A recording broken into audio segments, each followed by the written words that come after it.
Good morning, everybody, and welcome to the morning routine. It's Tuesday morning, April 24th, 2018, episode number 332, and it is yet another fine morning to start the day together. I hope everybody's doing well. I hope your Monday was outstanding. Our Monday was a busy day, running all over the place.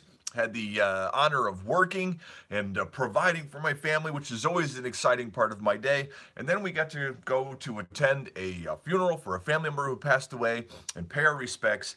And I am always impressed and always moved to tears when somebody ex-military passes away and when the honor guard shows up.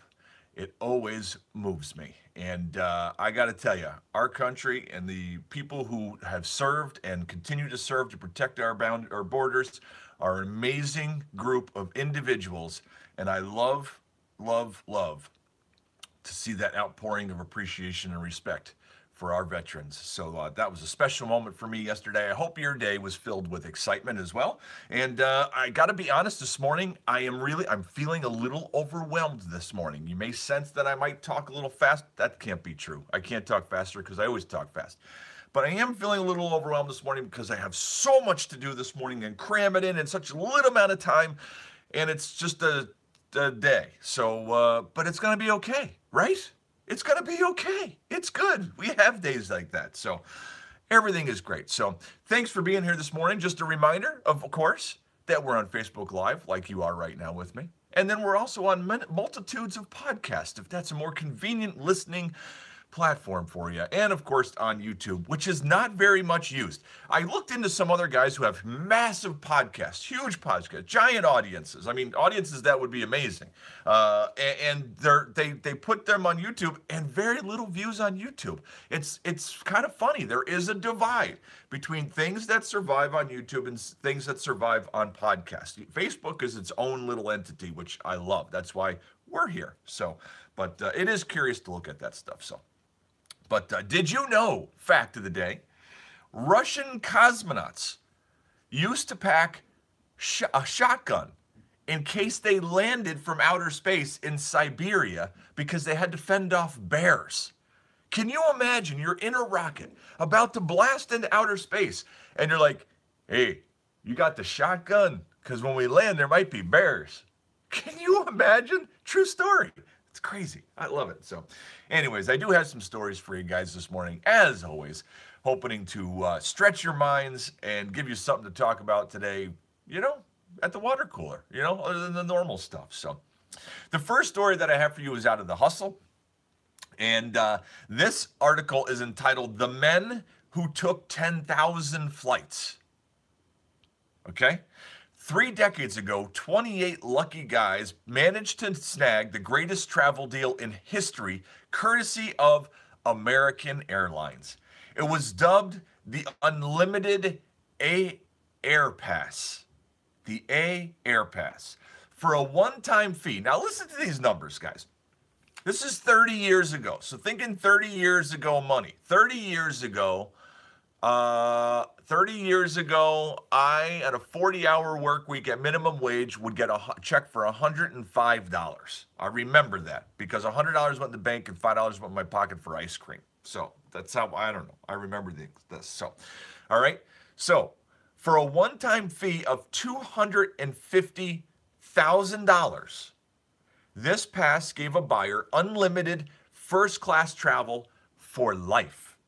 A companion pass could also be purchased for an additional $150,000. In today's money, this is right around $750,000 to $800,000, it says in the article. So just think about that number, okay? Mark Cuban was an early AAirpasser. Says this, it was one of the best purchases he's ever made. It was such a good deal that it ended up costing American Airlines millions of dollars per year. Steve Rothstein, a wealthy investment banker in Chicago, was already one of American Airlines' top flyers when he was approached to buy the pass. For a total of $383,000, Rothstein purchased both the AirPass and the companion pass. And over the next 25 years, he proceeded to book more than 10,000 flights, all first class, remember, okay? He went to London sometimes a dozen times per month. He flew up to Ontario just for a sandwich. On occasion, he'd offer his companion pass to a complete stranger at the airport. The breakdown, they have a little graph in here. Remember, all the articles in their entirety are at themorningroutine.live. You can go see them all. 1,000 flights to New York, 500 flights to San Fran, 500 to Los Angeles, 500 to London, 120 to Tokyo, 80 to Paris, 80 to Sydney, 50 to Hong Kong. Those are just some of his 10,000 flights. Over in Texas, a direct marketing catalog consultant named by the name of Jacques Vroom also decided to shell out the $400,000. And over the next 2 decades, he flew 2 million miles per year. Flew. This is why American Airlines lost so much money on this thing. So in the end, this article, you can read this article. It goes about how American Airlines took these guys to court to try to get their passes away from them because they were losing so much money, even though they signed a deal on it and bought it and paid up the money. You can read about what happened in that court case by going to morningroutine.live and seeing the rest of the article. So anyways, on we go. The next story that I have for you today is also out of the hustle, believe it or not. Barbie. Good morning, Barbie. I will be seeing you soon. And not on a free first-class airline ticket either. But I will be seeing you soon, and I'm excited. So anyways, this article has to do with space, okay? The Houston-based Orion Span Inc. announced plans to open the first-ever space hotel to give normal, everyday millionaires the chance to feel like real space rangers. I love how the author wrote, normal, everyday millionaires. As in, hey, Chuck, what are you doing today? Yeah, gonna go up to the space hotel because I'm a normal, everyday millionaire. Like, what?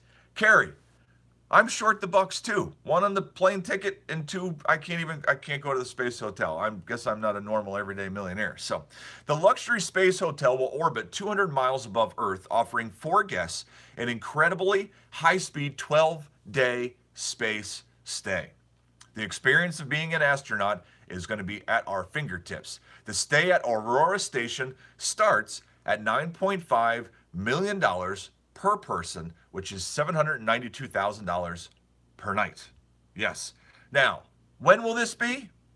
They hope 2021, which is 3 years away, guys. Like I hope you all realize that we are on the cusp of some crazy technological things. We are right there. Things will be so different in the next 50 years. I was talking about this yesterday in the car. Think about the time when you're trying to tell somebody that once upon a time when you talked on your cell phone, your call would just stop and you would drop them and you'd be like, where'd they go? And you'd be going, hello? Hello? They were like, that's insane. You're like, yeah, that's how it was. They'd be like, that's crazy. That will be gone soon. Or, hey, can I borrow your phone charger? Like, it's lunchtime and I'm almost out. I got to make it through the day. That's going to be gone too. That's not going to happen soon. It's amazing. Technology. Amazing things. So anyways, one more story for you guys this morning. This story is not to creep you out. It's to kind of, I don't know, level the playing field, inform you, educate you on what really is and what really isn't. This is out of theguardian.com. And we just got done over the last 3 weeks of bashing the tar out of Facebook. Well, not me. I don't know about you. I believe in Facebook. I think their policies are square. If you choose to be part of their platform and whatever. I mean, you kind of know what's going on here, you know? I mean, whatever. So this article out of The Guardian, though, stretches your mind and makes you aware of something greater than Facebook when it comes to dealing with your privacy. If you think Facebook's Cambridge Analytica problem is bad, just wait until Comcast and Verizon are able to do the same thing. Now you say, Comcast and Verizon, I don't have that app on my phone. No, you don't. But Facebook isn't the only company that amasses troves of data about people and leaves it vulnerable to exploitation and misuse. As of last year, Congress extended the same data gathering practices of tech companies like Google and Facebook to internet providers like Comcast, AT&T, and Verizon. Internet providers. That's the key there, guys. So when you're at home or you're at work and you have an internet more at home, because at home they know it's your family, right? And you have an internet provider giving you internet. Well, guess what? They have the potential to do things much worse with your privacy information than Facebook. Your internet provider doesn't just know what you do on Facebook. It sees all the sites you visit and how much time you spend there. Your provider can see where you shop, what you watch on TV, where you choose to eat dinner, what medical symptoms you search, where you apply for work, school, a mortgage. Anything you do online in your computer in your house has to go out through your ISP, your internet service provider. Well, they get to see everything that's going in and out of that line as if somebody was parked on the road and got to see every time a delivery guy came to your house or every time you left. It's the same thing. Last March, the government overturned the rules that were disallowed this, and they now allow providers like Verizon, Comcast to monitor their customers' behavior online and without their permission sell that data for targeted ads. So your information is being watched. If you think you can do sneaky stuff at home on your computer, guess what? You can't. My rule is this. I don't care. I can go, that's a terrible rule. I know. You guys are like, Freedom, I can't believe you just said that. I know. I don't want to live in a cave isolated, but my privacy is mine. I don't want to. I want to be part of the things that are happening out there. As long as I know that I can answer to everything that I do in front of anybody, I don't care if they're gathering my information and they're going to put ads in front of me for stuff that they know that I want. I'd rather see that.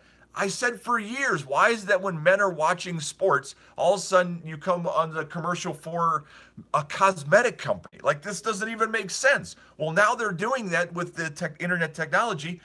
I would prefer that, you know? So I don't collect all the information that you want.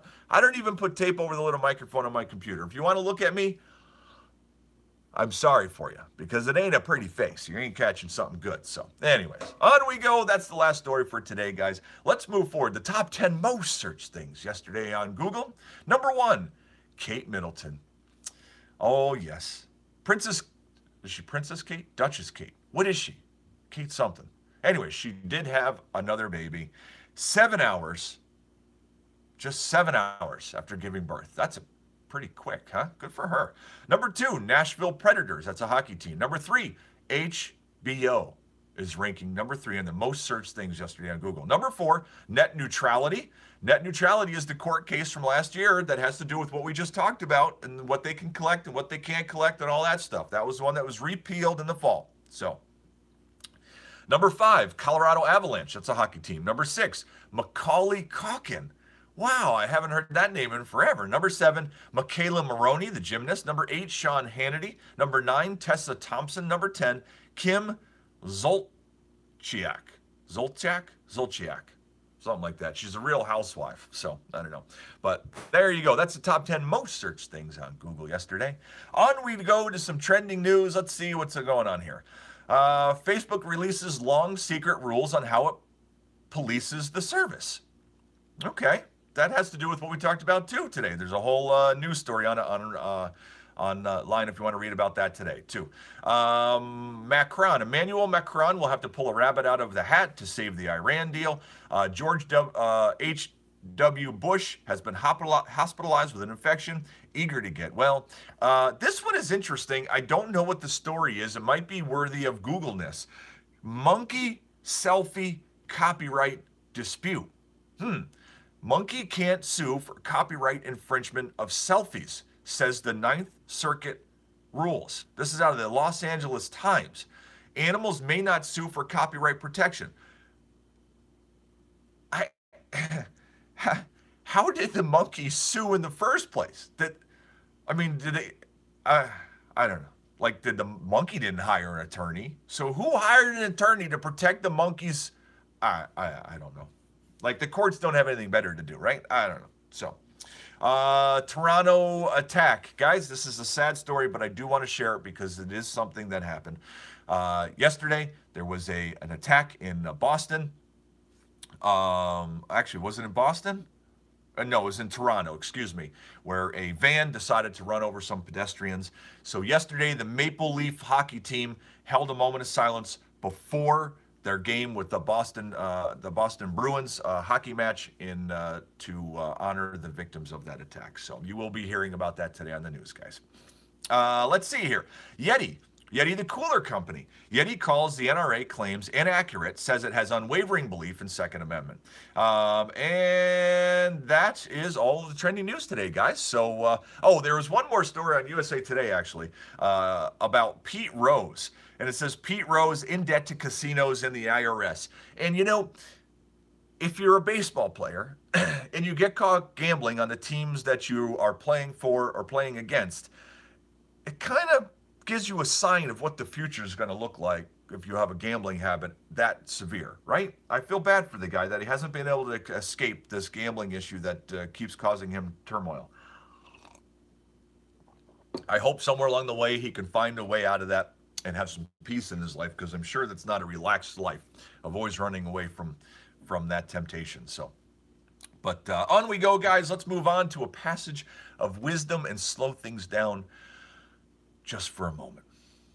Today's passage of wisdom is a good one. It is very counterintuitive. It is challenging to think of, but when you think about it, you probably will be like, you know what? It's true. I get it. It's true. So here we go. It's out of 2 Corinthians chapter 12, verses 9 and 10. But he said to me, my grace is sufficient for you, for my power is made perfect in weakness. Therefore, I will boast all the more gladly about my weaknesses, so that Christ's power may rest on me. That is why, for Christ's sake, I delight in weaknesses, in insults, in hardships, in persecutions, in difficulties. For when I am weak, then I am strong. Now, this is a very unsettling passage because we know it's the truth. When we are feeling weak, when we are being insulted, when we are facing hardships, when we are being persecuted, when we're having difficulties, when we are weak, that is the time that usually we become the strongest in our dependence on God, and when we see his strength move in our lives. It's when we're feeling safe. It's when we're feeling things are going great. It's when we're feeling things are blessed, and we're getting everything we want, that somehow he drifts to over here, and we have casual conversations, but not asking for direction and dependence on his grace and love and strength. So the passage makes total sense. So the challenge for us is, when things are going well, how can we move to a place of being strong in our relationship and dependence on God when things are going the way that we want them to? That is something for us to work on a daily basis, guys. Let's read it one more time. But he said to me, my grace is sufficient for you, for my power is made perfect in weakness.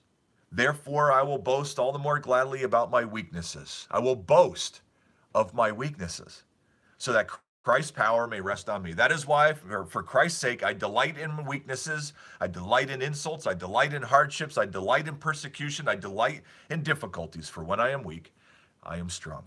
Let's pray, guys, and let's get this day started. Father, good morning. Father, I thank you for this Tuesday morning, another day that you have allowed us to wake up, get up, and look out.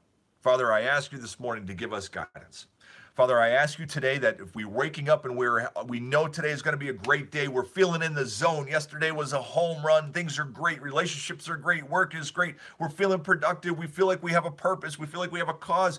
Father, I pray for the people who are feeling that today, that our dependence on you is the first thing that we look for and are thankful for.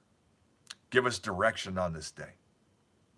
Father, I thank you for the strength that you give when we are feeling overwhelmed, ridiculed, downtrodden, cast out, alone, that your strength is there for us when we're in those moments of our life as well. Father, I thank you today for the veterans. Yesterday, as we got to honor one who passed, I thank you for the veterans that continue to serve and have served, for their dedication, their sacrifices they have given to each and every one of us, that we get to be here right now on the morning routine, thanking you for your grace and your love and your protection, and asking you for guidance without the fear of somebody kicking down our door and arresting us for following after you. We're very thankful. Father, we love you and we praise you. Amen. And that, my friends, is a magnificent wrap to the morning routine. Thanks for being here this morning, guys. I hope that you have a fantastic Tuesday. I will be with you again tomorrow morning. I can't wait. I'm very excited. I have some more stories lined up. Don't know what this background scenery will be tomorrow morning because I will be in a new location. So we will see. But don't you forget that today, this very day, this great Tuesday, is an awesome opportunity for you to not only discover what your purpose is, but to be exactly who you're meant to be. Spend some time. What breaks your heart? What wakes you up? What gets you excited? These might be signs of the things that God has planted in you for the good works that he has made for you to do in your life. Go get them, guys. Be who you're meant to be. I love each and every one of you. See you tomorrow. Bye.